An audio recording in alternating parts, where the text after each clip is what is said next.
Hello students, a very good evening to all of you. हम लोग आज की जो क्लास है इसके अंदर बहुत सारे इंपॉर्टेंट क्वेश्चंस डिस्कस करने वाले हैं आपके पीएनएल एप्रोप्रिएशन के और आपकी कैपिटल अकाउंट के। Is that clear? जो कि काफी इंपॉर्टेंट है आपके एग्जाम पॉइंट ऑफ व्यू से। तो फटाफट से इनको सॉल्व करते हैं एंड आप लोग देखिए कैसे इनको हम लोग सॉल्व कर रहे हैं। Is that clear? सो कुछ चार क्वेश्चंस हम लोग आज की क्लास के अंदर जो है सॉल्व करने वाले हैं। तो लेट्स स्टार्ट विद देम। तो हमारे सामने क्वेश्चन है जिसमें ए और बी पार्टनर्स हैं और इनका पीएसआर 3:2 है। इनका कैपिटल 50,000 और 30,000 है। तो we have two partners basically, A and B. इसका कैपिटल 50,000 है और इसका कैपिटल 30,000 है। बहुत बढ़िया। आगे क्या बोलता है? Interest on capital 6% per annum. तो सिंपल है, 50,000 का 6% 3,000 निकल आया और 30,000 का 6% 1,800। तो इसमें कोई प्रॉब्लम नहीं थी। और सैलरी दे रहे हैं हम लोग बी को 2,500 रुपीज की, तो दे दी। सैलरी भी दे दी बी को मैंने और इंटरेस्ट ऑन कैपिटल हमने दोनों को देना। आगे क्वेश्चन में देखो, यही मेन चीज है जिसकी वजह से मैं आपके साथ आज ये क्वेश्चन कर रही हूँ, यहाँ से लेके यहाँ तक। चलो पढ़ते हैं। A provision of 5% on the net profit is to be made in respect of manager's commission. आपको 5% का एक प्रोविजन बनाना है मैनेजर्स कमीशन के लिए, यानी in short managers commission charge करनी है 5% नेट प्रॉफिट का। कुछ लिखा नहीं है आफ्टर चार्जिंग या बिफोर चार्जिंग। तो जब भी कुछ लिखा नहीं होता तो बिफोर होता है, यानी सिंपली 5/100। तो managers commission is net profit into 5/100। ठीक है। आगे बोला रेंट ऑफ 24,000 जो है वो it is to be accounted being payable to A. A कौन है? पार्टनर है। तो देखो, बिजनेस चाहे रेंट पार्टनर को दे फर्म का या वो किसी थर्ड पर्सन को दे, रेंट तो रेंट है, रेंट तो खर्चा है बिजनेस का, वो तो उसे देना है। तो 24,000 का बेसिकली रेंट भी जो है वो बिजनेस को देना है। क्वेश्चन में आगे लिखा है that profit for the year before managers commission and rent. मतलब मैनेजर्स कमीशन और रेंट से पहले आपका प्रॉफिट 39,000 था। मतलब आपने जो भी प्रॉफिट कमाया 39,000। एक बात बताओ, मैनेजर्स कमीशन और रेंट दोनों पीएनएल अकाउंट में आते क्योंकि चार्ज है। तो एक्चुअली जब वो आप इसमें से अपने सारे चार्जेस हटा दोगे, मतलब आप रेंट हटा दोगे, आप मैनेजर्स कमीशन हटा दोगे, तो एक्चुअली हमारे पास वो प्रॉफिट आएगा जो एक्चुअली हम लोग पार्टनर्स को दे सकते होंगे। मतलब पार्टनर्स के लिए बचा हुआ प्रॉफिट होगा, राइट? तो हमें ये वाला तो गिवन ही नहीं है, तो we have to calculate this. ठीक है, we have to calculate this. कैसे कैलकुलेट करेंगे जरा देखो। रेंट तो मेरे पास 24,000 है, तो इससे मेरा प्रॉफिट 15,000 आ जाता है। रेंट मेरे पास जो है वो 24,000 का है। रेंट मेरे पास 24,000 का है, तो इसके बाद मेरा प्रॉफिट 15,000 आ जाता है। मुझे पहले एक बात बताओ, मैनेजर्स कमीशन कैलकुलेट करना है, कौन से नेट प्रॉफिट पे करूं, 39 पे या 15 पे? खुद सोचो, दिमाग लगाओ। क्या 11th क्लास में जब मैनेजर्स कमीशन कैलकुलेट करते थे तो क्या उस प्रॉफिट पे करते थे जिसमें से सारे खर्चे हटा दिए जाते थे? क्या उस प्रॉफिट पे करते थे जिसमें से सारे खर्चे हटा दिए जाते थे? बोलो। राइट? तो इसका मतलब मैं 15,000 पे 5% कैलकुलेट करूंगी। किस पे कैलकुलेट करूंगी? 15,000 पर। क्यों ऐसा क्यों किया मैंने 15,000 पे 5% क्यों कैलकुलेट किया? मैनेजर्स कमीशन, क्योंकि बच्चे 39,000 वॉज नॉट योर प्रॉफिट। आपका प्रॉफिट वो है जो सारे खर्चों के बाद बचे, और वो है 15,000। तो 15,000 का 5% यानी 750 इज योर मैनेजर्स कमीशन। तो आपका प्रॉफिट 39,000 क्वेश्चन में दिया है, लेकिन एक्चुअली 24,000 का जो है वो रेंट हटा दिया, 15,000 बचा। अब इसमें से 750 का मैनेजर्स कमीशन हटा दिया, तो जाके 14,250 का नेट प्रॉफिट आया। इसका मतलब एक्चुअली में हमारे सामने यहाँ पे तीन प्रॉफिट है, 39, 15,000 और 14,250। तो एक्चुअली वो प्रॉफिट कौन सा है जो रेडी है पार्टनर्स को देने के लिए, जो मतलब मैं पार्टनर्स में बांट सकती हूँ? ये वाला। क्योंकि इस प्रॉफिट में से अब तक रेंट और मैनेजर्स कमीशन नहीं गया था और इसमें से मैनेजर्स कमीशन नहीं गया था। तो रेंट और मैनेजर्स कमीशन दोनों देने के बाद, यानी आफ्टर रेंट और मैनेजर्स कमीशन, मेरा जो प्रॉफिट आएगा वो एक्चुअली मेरा प्रॉफिट है जो मुझे पार्टनर्स के बीच में डिस्ट्रीब्यूट करना होगा। ठीक है बच्चों? तो अब इसके लिए हमें पीएनएल एप्रोप्रिएशन अकाउंट बनाना है। तो जल्दी से फटाफट से हम लोग बना लेते हैं अपना पीएनएल एप्रोप्रिएशन अकाउंट।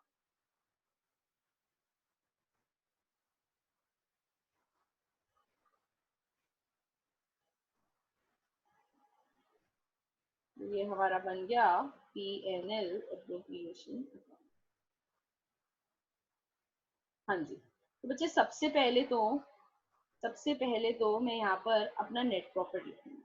अब मुझे बताओ आपका प्रॉफिट कितना था? आपका प्रॉफिट 39,000 था इसमें से, बट ये profit before rent and managers commission था, तो इसमें से दोनों हटाने, तो मैंने 24,000 का रेंट हटा दिया और 750 का मैनेजर्स कमीशन हटा दिया।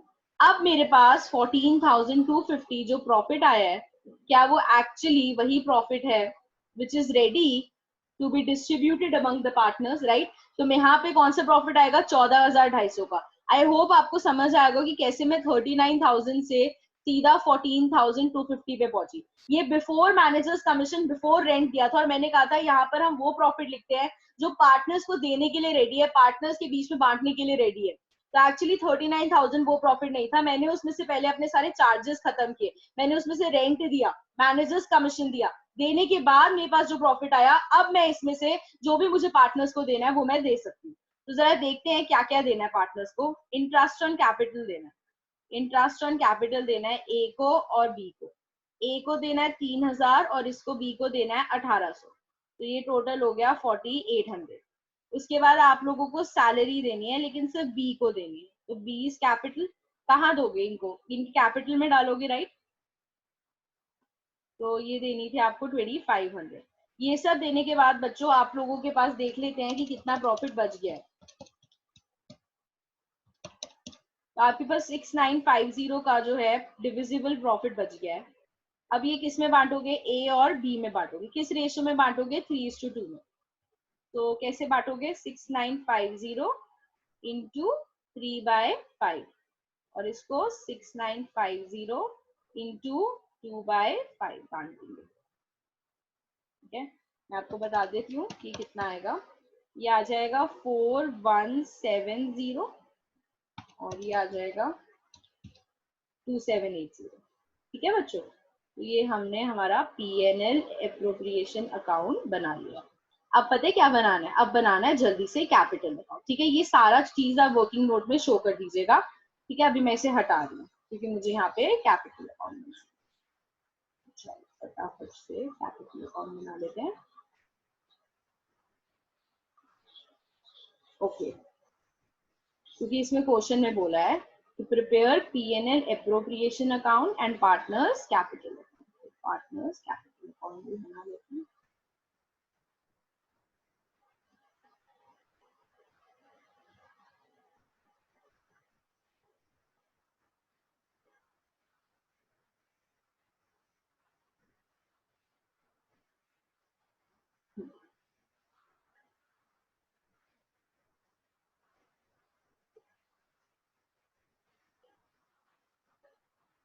A B A B partners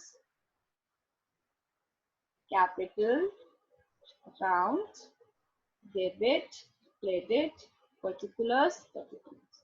सबसे पहले बच्चों मैं यहाँ पे बैलेंस ब्रॉट डाउन करूंगी कि मेरा ऑलरेडी कैपिटल में कितना बैलेंस है। तो ये रहा 50,000 और 30,000, यहाँ लिख दूंगी।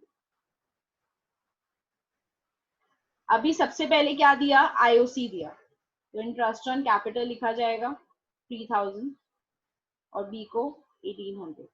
फिर क्या दिया? सैलरी दिया, सैलरी लिखा जाएगा, लेकिन सिर्फ बी के कॉलम में लिखा जाएगा क्योंकि बी को दिया। उसके बाद प्रॉफिट दिया, प्रॉफिट दोनों को दिया, बट यहाँ क्या लिखोगे? Profit and loss appropriation account. देखो पार्टनर्स को जो जो चीजें आप दे रहे हो, बिजनेस का वो खर्चा है, बिजनेस दे रहा है, और दे रहा है तो मिल किसको रहा है? पार्टनर को। तो बिजनेस का खर्चा है, इसलिए PNL एप्रोप्रिएशन के डेबिट में आता है, और पार्टनर्स को दे रहे हो तो पार्टनर्स के कैपिटल बढ़ेगा, तो कैपिटल के क्रेडिट में। ठीक है, 2,780 डाल दिया।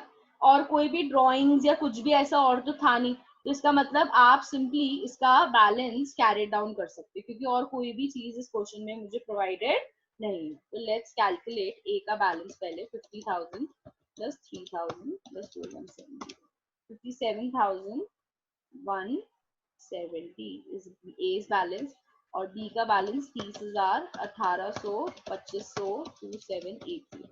तो ये आपका आ गया 37,080 रुपीज। तो यहाँ पर आप इसको ऐसे क्वेश्चन को क्लोज कर देंगे, अकाउंट को आई मीन, और दोनों साइड लिख देंगे इसका टोटल। ठीक है बच्चों, इज दैट क्लियर? अब आप इसे पॉज करके पहले नोट कर लीजिएगा और फिर नेक्स्ट क्वेश्चन पे जाइएगा। तो ये आपका पीएनएल एप्रोप्रिएशन, पार्टनर्स कैपिटल और वर्किंग नोट इससे पहले मैंने बना दी थी, जिससे आपका ये पूरा क्वेश्चन कंप्लीट है। ठीक है, मेन बात इस क्वेश्चन में एक यही कर रहा था। तो आप इसे पॉज कीजिए, इसे नोट कीजिए और फिर नेक्स्ट क्वेश्चन पे जाइए। ठीक है बच्चों, और मैं अब चल रही हूँ अपने नेक्स्ट क्वेश्चन पे।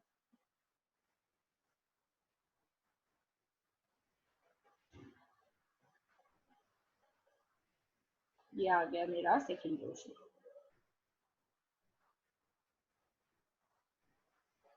हाँ जी, again a very different question, जैसा अभी आप लोगों ने नहीं किया है। तो जरा पढ़ते हैं और स्टार्ट करते हैं अपना ये क्वेश्चन।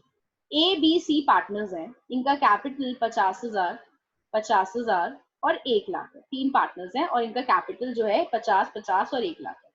और इनके करंट अकाउंट के बैलेंसेस भी दिए हैं बच्चों, 10,000, 5,000 और 2,000। अच्छा एक बात बताओ, करंट अकाउंट के बैलेंसेस देने का क्या मतलब है? ये कौन सा मेथड यूज कर रहे हैं? फिक्स कैपिटल मेथड यूज कर रहे हैं। ठीक है, मतलब यहाँ पर जो भी प्रॉफिट दिया जाएगा, जो भी इंटरेस्ट चार्ज होगा, जो भी सैलरी होगी, वो सब किस अकाउंट में डाला जाएगा? पार्टनर के करंट अकाउंट में। ठीक है, क्योंकि यहाँ पे करंट अकाउंट के बैलेंसेस नहीं है, और मुझे पता है करंट अकाउंट तो वो लोग बनाते हैं जो फिक्स कैपिटल मेथड फॉलो करते हैं, और जो फिक्स कैपिटल मेथड फॉलो करते हैं इसका मतलब उनका हर तरह का प्रॉफिट, आईओसी, सैलरी सब उनके करंट में जाने वाला है। Now, according to the partnership deed, the partners were entitled to an interest on capital at the rate 10% per annum.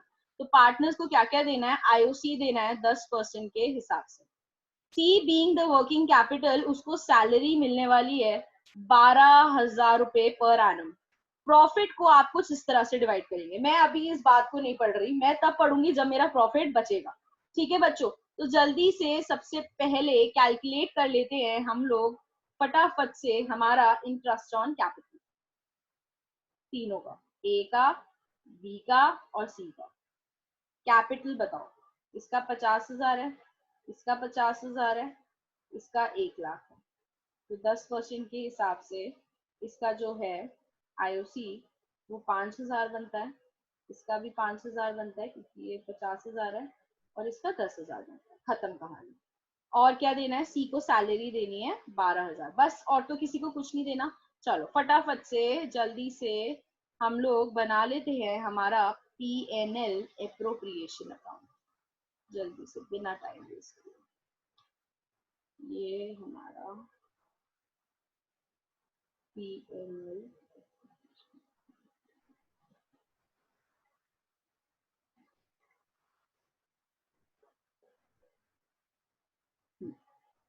So debit, credit, profit and loss appropriation account for the year ended. Amount, amount, particulars, particulars. सबसे पहले बताओ क्या लिखोगे आप? Net profit. कितना है net profit? The firm earned a net profit of 1,72,000 before charging any of the above item. मतलब obviously IOC salary charge करे बिना, तो होना भी चाहिए। ठीक है, अभी क्या दोगे? सबसे पहले आईओसी दोगे, किसको दोगे? तीनों को दोगे। अच्छा अभी ए बी के कहाँ डालोगे? कैपिटल में डालोगे? नेट करेंट कहाँ डालोगे? करेंट अकाउंट में। तीनों के करेंट अकाउंट में आप पुट करोगे इंफॉर्मेशन।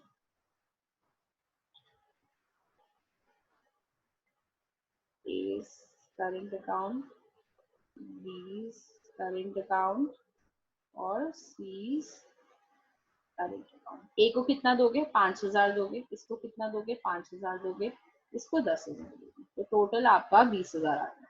और क्या देने वाले हो आप? सैलरी देने वाले हो। किसको देने वाले हो? सिर्फ सी को। तो कहाँ डालोगे? सीज करंट अकाउंट में। कितनी है? 12,000 पूरे साल की है। ठीक है बच्चों, तो ये तुमने कर लिया काम। अब पता है क्या करो? अब डिविजिबल प्रॉफिट बताओ। मुझे इतना बता दो कि डिविजिबल प्रॉफिट कितना है, जल्दी से फटाफट से। तो आपका डिविजिबल प्रॉफिट 1,72,000 माइनस 20,000 माइनस 12,000, यानी आपका जो डिविजिबल प्रॉफिट बच्चों आ रहा है वो आ रहा है 1,40,000। कितना आ रहा है? 1,40,000 का डिविजिबल प्रॉफिट आ रहा है। अब क्वेश्चन में अब पढ़ो ये वाली लाइन जो मैंने बोला था ना, अभी रुक जाओ, वो पढ़ेंगे। The profit were to be divided as the first 20,000 in the proportion to the capital, the next 30,000 in the ratio of 5:3:2 and remaining equally. मतलब यहाँ अभी तक तुमने क्या पढ़ा कि प्रॉफिट शेयरिंग रेशियो है, इक्वली है, 4:3:2 है, मतलब एक ही रेशियो है। यहाँ पर इन्होंने क्या बोला, आपका जितना भी प्रॉफिट होगा उसमें से पहले 20,000 को आप इनकी कैपिटल रेशियो में बांटो। अब इनकी कैपिटल रेशियो क्या है? 50, 50, 1 लाख, यानी 1:2 इज देयर कैपिटल रेशियो। इनकी कैपिटल रेशियो क्या है? 1:1:2 है। तो कह रहे पहले इस 1,40,000 में से 20,000 को आप इस रेशियो में बांटोगे, फिर 30,000 को आप इस रेशियो में बांटोगे, और फिर जो प्रॉफिट बच जाएगा उसे आप बराबर बांटोगे। तो हमारे टोटल डिविजिबल प्रॉफिट को अलग अलग रेशियो में बांटा गया, तो इसलिए ये क्वेश्चन थोड़ा अलग था। तो देखते हैं कि इसको एग्जैक्टली प्रेजेंट कैसे करते हैं बच्चे। इसमें ना सबसे मेजर रोल ना आपके वर्किंग नोट का होता है, तो कैसे बनता है इसका वर्किंग नोट वो देख लेते हैं।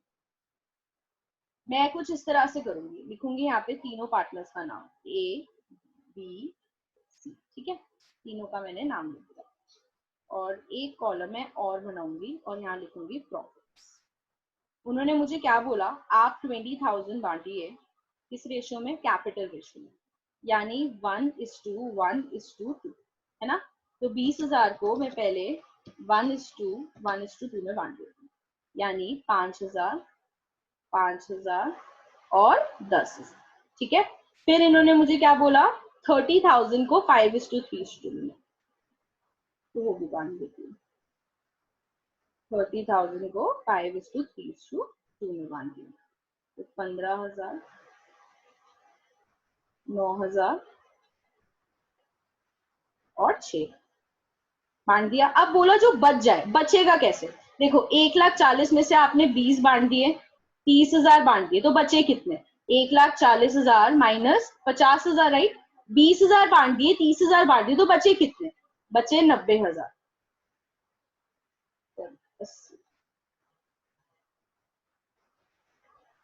देखो 1,40,000 में से आपने क्या 50,000 रुपए बांट दिए, तो आपके पास बचे कितने? 90,000 बचे। तो अब आप इस 90,000 को कैसे बांटोगे? इक्वली बांटोगे, ठीक है। समझ आया ये 90,000 कैसे बचे? तो 30,000 इसको इक्वली ना 1/3 हो गया, 30,000। तो अब जरा देखो ए को कितना मिल रहा है, देखो 5,000, 15,000, 30,000, इसको टोटल 50,000 मिल रहा है। इसको 5,000 प्लस 9,000 14,000, 14 प्लस 30 44,000, और इसको देख लो 10,000, 30,000, 10,000, 6,000, 36, 46,000। तो समझ आया आप लोगों को? इन्होंने इस बार थोड़ा अलग बोला, उन्होंने बोला 1,40,000 में से 20,000 को पहले 1:1:2 में बांटो, 30,000 को आप 5:3:2 में बांटो, और रिमेनिंग को आप इक्वली बांटो। रिमेनिंग कितना बचा है ये देखिए 90,000। तो मैंने इस तरह से बांट दिया, तो ए को टोटल 50,000 मिला है, बी को इस तरह से 5,000, 9,000, 30,000 करके 44 मिला है, और इसको 10,000, 6,000 और 30 करके 46,000 मिला। ठीक है बच्चों, क्लियर हो गया? अब पता है कैसे, आपने वर्किंग नोट पूरा बना दिया ना, you have made a working note, तो अभी क्या है, यहाँ पर काम आसान हो गया। कैसे? जरा देखो, यहाँ पर आप लिख देना डिविजिबल प्रॉफिट। अच्छा ये भी करंट में ही दोगे, A current account, B current account, C current account. तो ए को कितना मिल रहा है, सीधा 50,000 लिखो। बी को कितना मिल रहा है, 44,000। बताने की जरूरत ही नहीं है कैसे, क्योंकि आप ऑलरेडी वर्किंग नोट बना चुके हो इस चीज का, तो इसका वर्किंग नोट का बहुत रोल। तो इस तरह से आपको टोटल 1,40,000 जो है मिला है, और यहाँ आपका पूरा क्वेश्चन हो जाता है। तो ये आपका वर्किंग नोट का पार्ट होने वाला है। आपका मन करे तो आप यहाँ पे लिख भी दीजिएगा कि वर्किंग नोट नंबर 2 है, ठीक है बच्चों। 1 तो आईओसी वगैरह था, तो आपको यहाँ पे सीधा 44, 46 50 लिखना है, कैसे आया वो आपने वर्किंग नोट बना दिया। ठीक है बच्चों, ठीक है फाइन। तो ये क्वेश्चन थोड़ा अलग था क्योंकि हमें यहाँ पे प्रॉफिट को अलग तरह से डिस्ट्रीब्यूट करना था। आप लोग इसे नोट कर लीजिए और फिर नेक्स्ट क्वेश्चन पे चलिएगा। ठीक है, हम लोग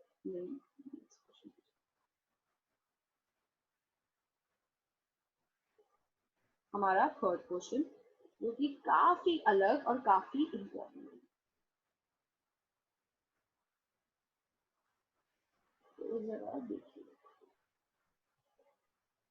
कबीर, जोरवार और पारुल तीन पार्टनर्स हैं यहाँ पे। कबीर है, जोरवाल है और पारुल है।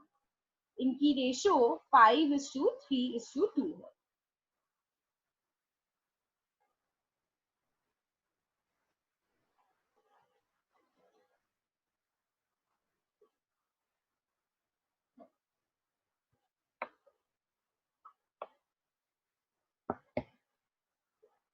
5,20,000 इनका कैपिटल है, इनका 3,20,000 कैपिटल है और इनका 2 लाख कैपिटल। ठीक है, इनको बोला गया कि कबीर और जोरवाल को सैलरी मिलेगी, तो जो जो मिलेगा मैं यहाँ लिख देती हूँ।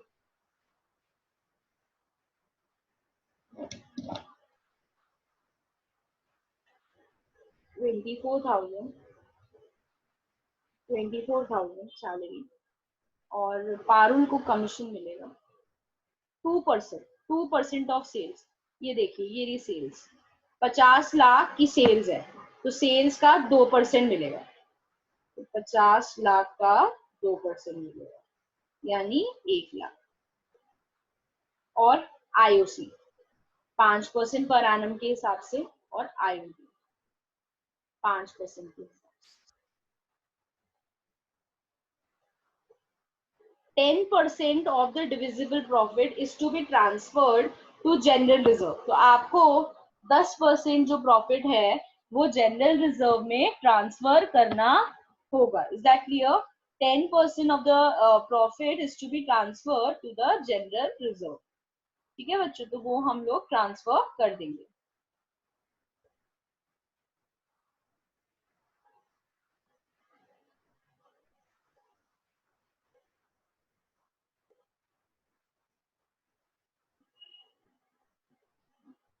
Now sales for the year ended दे दिया, ड्रॉइंग्स दे रखी हैं दोनों की, आईओडी कैलकुलेट करने के लिए दी हुई है। पहले एक काम करें, आईओसी निकालने। आईओसी निकालने क्या कहते हैं? आईओसी निकालने। आईओसी कैसे निकालोगे? 5,20,000 कैपिटल है, तो 5,20,000 का 5% निकालोगे।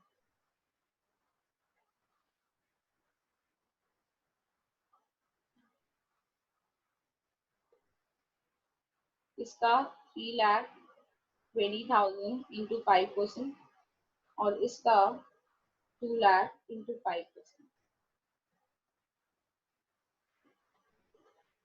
तो 5,20,000 का 5% 26,000 होता है, और 3,20,000 का 5% 16,000। अच्छा, अभी इंटरेस्ट ऑन ड्राइंग्स कैसे निकालोगे? इंटरेस्ट ऑन ड्राइंग्स, ये रहा ड्राइंग्स ड्राइंग्स ड्राइंग्स। बच्चे ये थोड़ा सा टाइपिंग एरर है, दिस इज बेसिकली 60,000।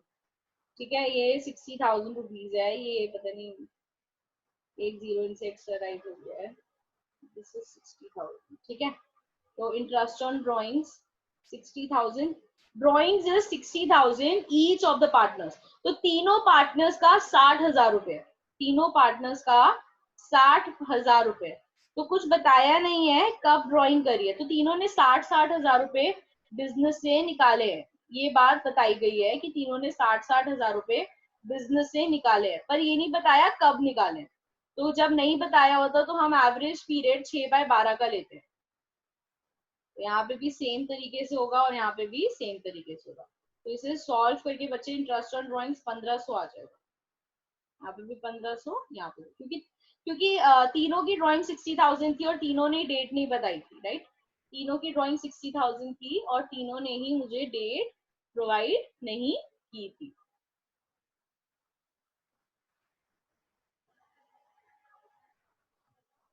ठीक है, तीनों ने ही मुझे डेट प्रोवाइड नहीं की थी। अब मेरे सामने जो है, I have my IOC, I have my IOD, I have my salary, I have my commission. ठीक है, एक बार इसको अच्छे तरीके से यहाँ पे नोट कर लेती हूँ। कैसे कैलकुलेट किया वो समझा दिया। बस अब लिख रही हूँ कि क्या क्या किसको देना है, बस मेंशन कर रही हूँ कि एग्जैक्टली मुझे क्या क्या देना है तीनों को। तो देखिए, मुझे एक तो IOC देना है, मुझे इनको IOC देना होगा 26,000 का, इनको 16,000 और इनको 10,000। ठीक है, और इनको मुझे सैलरी देनी है 24,000, इनको भी देनी है 24,000, लेकिन पारुल को नहीं देनी। कमीशन देना है इनको कबीर और जोरवार को नहीं देना, लेकिन पारुल को 1 लाख का कमीशन देना है। सेल्स का 2% देना है, सेल्स 50 लाख है, 2% ऑफ सेल्स 1 लाख होता है, राइट, इतना सब देना है। और इंटरेस्ट ऑन ड्रॉइंग्स देना नहीं है, उनसे लेना है। इंटरेस्ट ऑन ड्रॉइंग्स देना नहीं है, उनसे लेना है। तो आप लोग पहले ये नोट कर लीजिए कि IOC और ये IOD कैसे कैलकुलेट हुआ है, क्योंकि आपको ये सब वर्किंग नोट में शो करना होगा। You have to show this कि कमीशन कैसे कैलकुलेट हुआ, IOC ये सब आप नोट कर लीजिएगा, और IOD कैसे कैलकुलेट हुआ। सेम सेम मत लिखिएगा, आपको पूरा लिखना होगा कि कबीर का इतना हुआ, जोरवार का इतना हुआ, पारुल का इतना, चाहे जो तीनों का सेम आ रहा है। ठीक है, अब मैंने ये सब नोट करके यहाँ पर एक क्रक्स फॉर्म में अपने लिए इंफॉर्मेशन लिख लिया। ठीक है, फाइन, ये मैं भी सारा वर्किंग नोट बना रही हूँ। I am preparing the working note right now. ये वर्किंग नोट पहला बना दिया जिसमें मैंने बताया सैलरी वगैरह। अब मैंने ये बना दिया। अब मुझे एक बात बताओ, जरा इनको प्लस करो। कबीर को एक्चुअली आप कितना कितना दे रहे हो, 26,000 का IOC दे रहे हो, 24,000 का सैलरी दे रहे हो, तो कुल मिला के उसको 50,000 रुपीज दे रहे हो। जोरवार को 16,000 का IOC दे रहे हो, सैलरी 24,000 का दे रहे हो, और 40,000 मतलब इसको टोटल दे रहे हो, और इसको 1 लाख का कमीशन और 10,000 का IOC, यानी 1,10,000 आप लोग पारुल को दे रहे हो। ठीक है बच्चों, कर लिया। अभी मैं जो है ये वाली साइड हटा रही हूँ वर्किंग नोट की, आप लोग इसे नोट कर लीजिए, क्योंकि अब मैं यहाँ पर बनाने वाली हूँ अपना profit and loss appropriation account, जो मुझे क्वेश्चन में बनाने के लिए बोला है। ठीक है, फाइन बच्चों, क्लियर है, नोट कर लेते इससे पहले, रिवाइंड करके पहले ये सारा नोट कर लेना। अब इस क्वेश्चन में अभी तक तो कुछ ऐसा अलग नहीं लग रहा है, लेकिन अभी लगेगा। इस क्वेश्चन में क्या ट्विस्ट है, अभी जरा देखना। बहुत ही अलग तरह का ट्विस्ट आया है इस क्वेश्चन में, बहुत different, a very different twist has come to this question. आपको लगाना पड़ेगा अपना थोड़ा सा दिमाग, वो आप लोग कम लगाते हैं।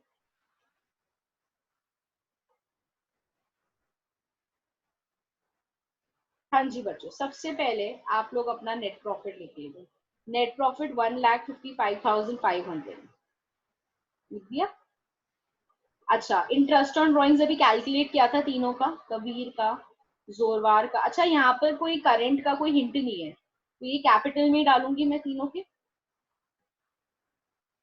अच्छा, इसका 1,500 आया था, इसका भी 1,500 आया था, और इसका भी 1,500 आया था, तो टोटल इंटरेस्ट ऑन ड्रॉइंग 4,500। बहुत बढ़िया। अब जरा सुनो, एक बार ना मेरे लिए कैलकुलेट करना, ये तुम कबीर को कितना दे रहे हो, 50,000 टोटल दे रहे हो इंटरेस्ट ऑन सैलरी मिला के। जोरवार को कितना दे रहे हो, 40,000 टोटल दे रहे हो इंटरेस्ट और सैलरी मिला के। और पारुल को टोटल कितना दे रहे हो, 1,10,000 दे रहे हो इंटरेस्ट ऑन कैपिटल और कमीशन मिला के। इसको जरा सम करो, 50,000 प्लस 40,000 प्लस 1,10,000, 2 लाख आता है। कितना आता है, 2 लाख आता है। अब जरा एक बार अपना P&L एप्रोप्रिएशन में देखो कि तुम्हारे पास प्रॉफिट कितना है। P&L एप्रोप्रिएशन में देखो तुम्हारे पास प्रॉफिट कितना है, 1,55,500 नेट प्रॉफिट है, और 4,500 का इंटरेस्ट ऑन ड्रॉइंग है। तो कुल मिला के तुम्हारे बिजनेस में तुम्हारे पास टोटल 1,60,000 की कमाई है।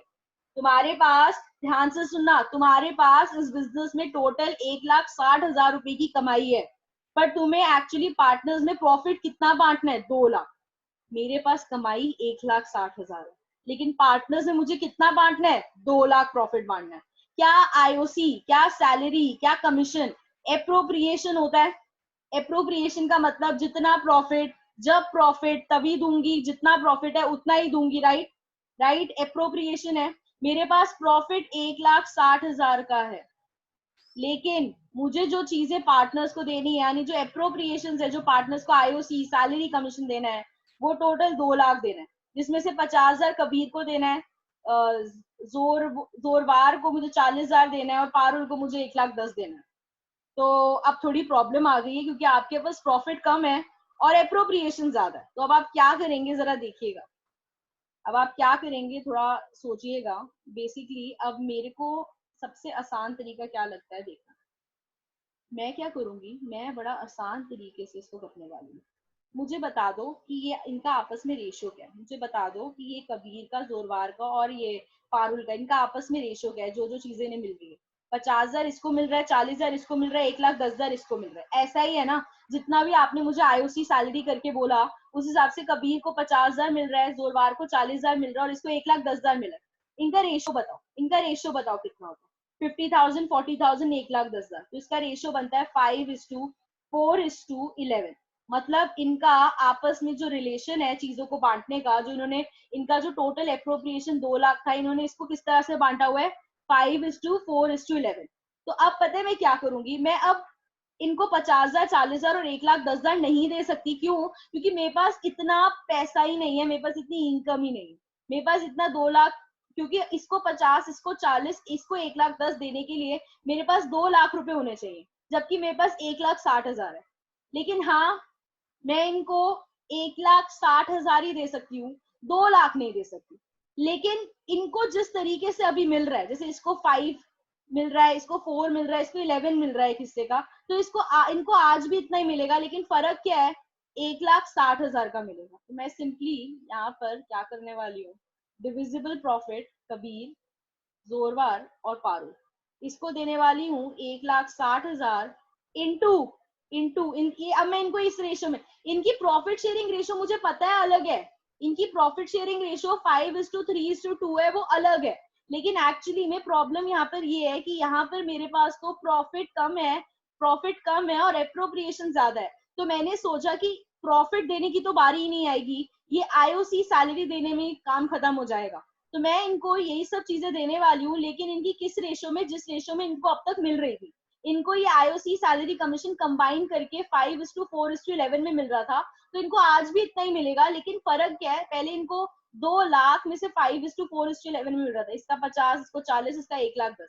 अब इनको 1,60,000 का 5/20 मिलेगा, इसको 1,60,000 का 4/20 मिलेगा, और इसको 1,60,000 का जो है 11/20 मिलेगा। मैं फिर बोल रही हूँ कि मेरी जो प्रॉफिट शेयरिंग रेशियो थी बच्चों, वो 5:4:11 नहीं थी। मेरी प्रॉफिट शेयरिंग रेशियो 5:3:2 थी।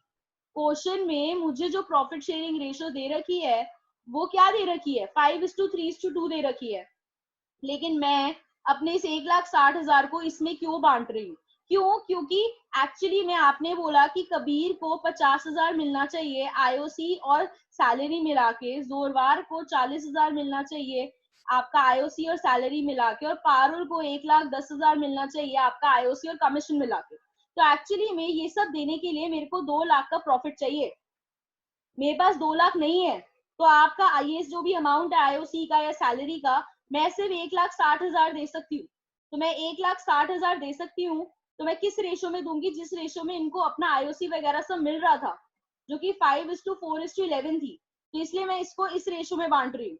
मेरे पास एक्चुअली फर्दर प्रॉफिट बचा ही नहीं है इनको देने के लिए, क्योंकि सारा प्रॉफिट इसी में निकल गया है इनको आईओसी सैलरी और ये सब देने के लिए। बात समझ में आई?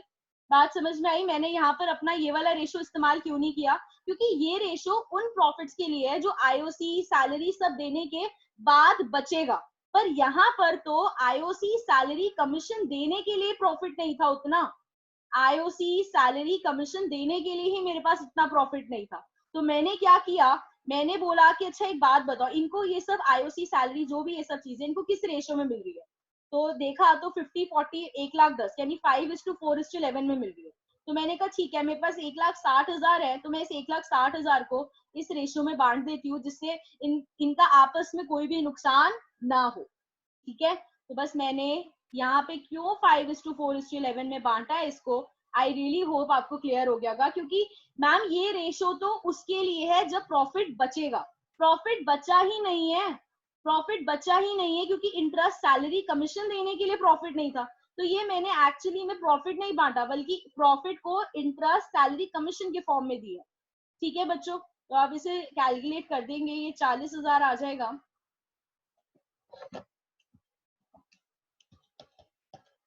ये 32,000,